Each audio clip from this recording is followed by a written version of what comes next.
The Texas Windstorm Insurance Association found themselves in the eye of a storm when they held a meeting over at the Omni Hotel this morning. A 5% increase in premiums for residential and commercial policies was on the agenda, but happily for TWIA policyholders, it was not approved. Our Ashley Portillo at this morning's board meeting. She joins us now from the newsroom, and Ashley, there was quite a turnout despite the early start this morning. Well, Lee, that conversation began at 8:30 in the morning, but you're right, it was a huge turnout from the community. Many people wanting to talk during public comment, and that delayed the vote by more than 4 hours later.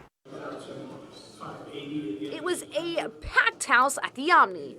Many wearing their no rate hike pins, others holding no TWIA rate hike signs.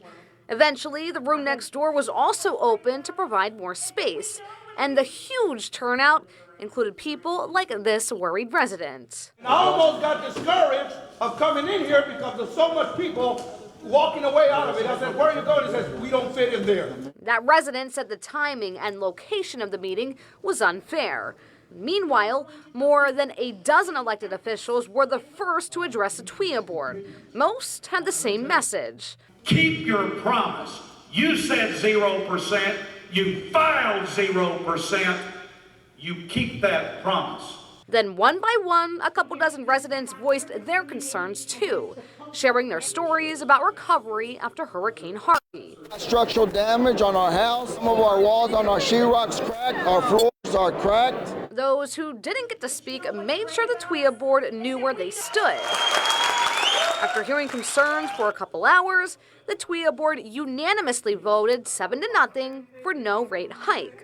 Great news for those like Royce C. Rivera, who is still feeling the impact of the storm that rocked the coastal bend more than 2 years ago. It's been depressing. But residents may have some mental and financial relief after today's vote. And by the way, residents who have insurance through TWIA will not have to worry about an increase through 2020. But TWIA is expected to meet again. That's in August of next year. Lee. All right. Thank you very much, Ashley. Now, the TWIA board approves a rate hike at its August 2020 board meeting.